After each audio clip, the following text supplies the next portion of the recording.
Hey everyone, it's Ben Hardy here, and in today's video we're going to be going over all the things that I like and the things that I don't exactly like about the 2021 Jeep Wrangler Rubicon 4xe. We're going to focus on the 4xe, but also we're going to go over the Rubicon stuff as well in today's video, and then we're going to sum things up with my overall thoughts on it. And with all that being said, let's just get right into the video. Now let's start things off by going over the front end of the 4xe. So you guys know my opinion on the graphics.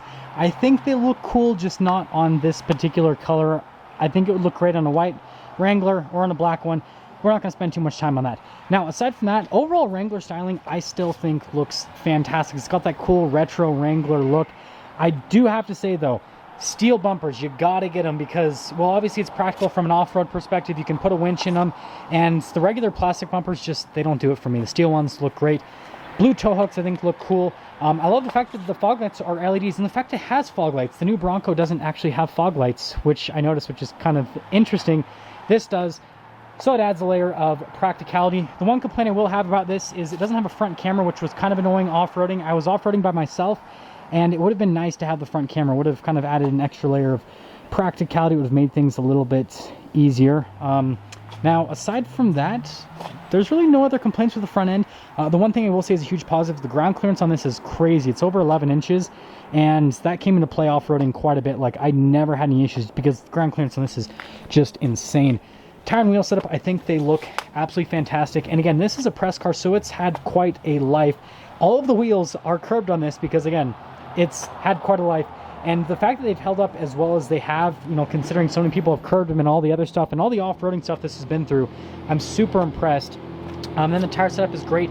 And with the 2022 model year, since you're going to be able to get 35s from the factory, not on the 4xe, but on a Rubicon, I think that's pretty cool. And that car is extremely loud. It's a Corvette, that's why it's so loud. But anyways, hopping to the suspension, you guys can see that we've got the monotube shocks here with the Rubicon. We've got quite a bit of mud that I've got to clean off a little bit later today. But they actually absorb everything really well. My only complaint with this is the solid front axle is not great at high speeds. Everyone knew that. But when I was off-roading at high speeds, it was good 99% of the time. But once I hit something that, you know, went to full suspension compression, that's where you felt the solid front axle because it hit super hard and you felt like your spine was going to break. But other than that, it actually does a really good job with absorbing things. Rock rails are great. That was great for protection purposes. And then this is actually really smart where they have this because it's still high enough that you can still ford through water without messing up anything with the hybrid system. And I feel like it doesn't get in the way of the overall design on the Rubicon. And then you guys know my opinion on the soft top. I hate it. I am not a fan of soft tops. Get the hard top. That's all I got to say on that. Get the hard top.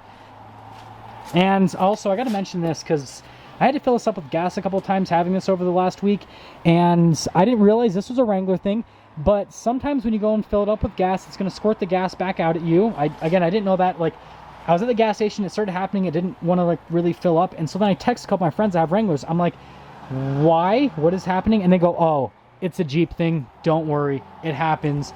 And I think it's kind of funny that there's some vehicles that just have, like, these innate issues, and people that own them are like, nope, that's just how it works. Just deal with it. The second time that I filled it up, I will say though, it didn't do anything. Love the look of the lights, and also I forgot to show the front ones, like the LEDs. I would recommend getting the LED light group if you can afford it because it looks great on the Wrangler. The front lights look fantastic, and then obviously the turn signals, they look great. So yeah, I think that's definitely worth it. And then obviously visibility is better. And then another thing about the soft top is it's not as easy to open the window portion. Like, you have this stuff here on the sides to open it as you do have on the hard top. So like, that's another complaint. I don't like the soft top. It's loud, it doesn't look as good, and I know that it's easier to take off, but like, if I actually owned a Wrangler, I would literally only take off the front two panels. I wouldn't take off the rest because, again, if it rains like it is raining right now, then, well, that's a pain in the butt. But then you get like 99% of the convertible experience if you just take off the front two panels. But that's just me. I love this. I have the diagrams. I think that's pretty cool. Storage space back here is good. The Alpine sound system sounds fantastic, so that's definitely a huge positive. Didn't have to use a 12 volt or anything, but that's all good. And also the fact that they give you a charging cable, I think that is a positive. And then having the spare tire mounted on the back just looks cool, so we'll just go with that. Sound perspective from the exhaust, sounds like a 4-cylinder. Who cares? Also, this is definitely something I got to mention since we're talking about positives. it has vents in the back. The new Bronco does not have vents, so I have to mention the Wrangler has vents because, well, if you have kids, then you'll know how important that is. And then notice all of the stitching here on the seats. I love that it's blue to match the overall theme of the 4xe. And keyless entry works great, so that's also been nice. And overall, I like the interior. I think it's great. Like, it obviously is built very purposefully, so you can spray off the interior, you can get it dirty without feeling bad. And like the mats, for example, notice the lips come up pretty far so that you don't get a bunch of debris on the carpet. So I think that's smart. And then also, I like the different modes they have for the hybrid. So you have the hybrid, which will switch between the two, full electric, and then e-save, which will charge the battery. So I think it's cool that they give you that. And we'll start her up. Love the look of the steering wheel. The adaptive cruise control actually works fantastically. I use that quite a bit over the week. The rocker panels, all that kind of stuff. That's also nice to have on the steering wheel, so you don't have to take your hands off to change stuff with the radio. And then also, the heated seats have been very nice. The backup camera works great. Like I already said earlier, I wish I had a front camera, but you know what? It is what it is. As for the rest of the interior, I like that all the controls are here in the center. Again, the new Bronco has some controls right here, which is kind of annoying because, like, if I'm driving, it's nice that I can kind of, like, out of the corner of my eye, look down here and be like, okay, I want to open up a window.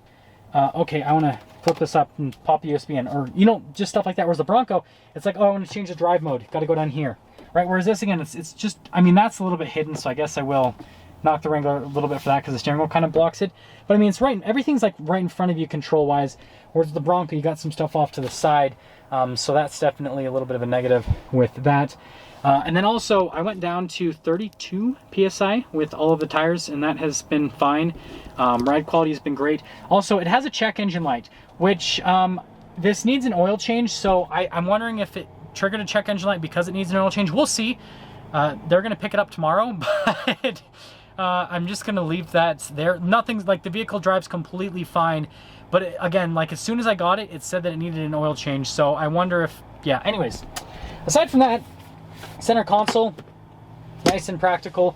Glove box, I like the fact the grab handle's here and they have another one up there. Like, they've doubled down with the grab handles, so like whichever one you want to use. And then I like that little thing, and then also the stitching throughout there. And then also, I hate you, soft top. It's so loud. It's obnoxious. You need to get a hard top. And most people in Utah, I've noticed with the Wranglers, they get hard tops anyways, which makes sense. Oh, also, 4 auxiliary switches. The new Bronco has 6, so I guess that's a little bit of a downside with the Wrangler. It only has 4. You only, and I found that annoying because with my TRX, I've already used up all my auxiliary switches. I wish I had extra on that too. But yeah. Oh, also, fuel economy has been great.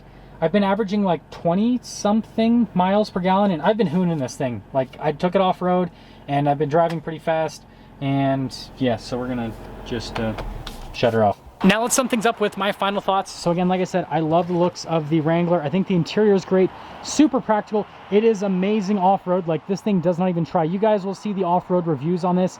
It is just an absolute animal, and yeah, Jeep has done a fantastic job with making this thing great. And then the 4xe itself, it gets good fuel economy. It's super fast on road. This is a Wrangler that I would own because it's fast enough for me. And then off-road, with that hybrid system, it just absolutely destroys everything. Like, crawling, you don't even have to try. Like, it just scoots, and it's great. Like, this is the powertrain to get. Again, I've said this in other videos. If you can't get a Rubicon 392, this is the one that you should get. If you can get a Rubicon 392, I recommend getting that one because that one sounds a lot better and that one's a lot more fun.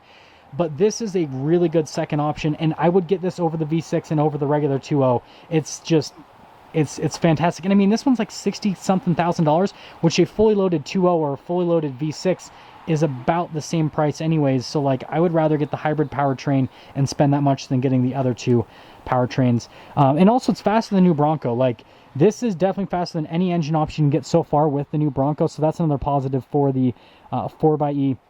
And so I definitely recommend it. If you want a fast, fun daily driver, you can go on weekend off-road adventures. And I'm sure you guys are all wanting me to kind of comment on this versus the Bronco. I think Elise in the Bronco delivery video said it best. The Bronco does drive a little bit more car-like because of the independent suspension, but this is a little bit more of an experience. Like, you feel like you're driving something. It's a little bit more toy-like, and so it adds to the overall experience. So if that's what you're looking for, then Wrangler 4xe. That's going to sum things up. If you're stopping for the first time, I really appreciate if you'd subscribe. And again, a huge shout out and thank you to Jeep for letting me this for the whole week to have a bunch of fun with. And yeah, I'll see all of you guys in the next video.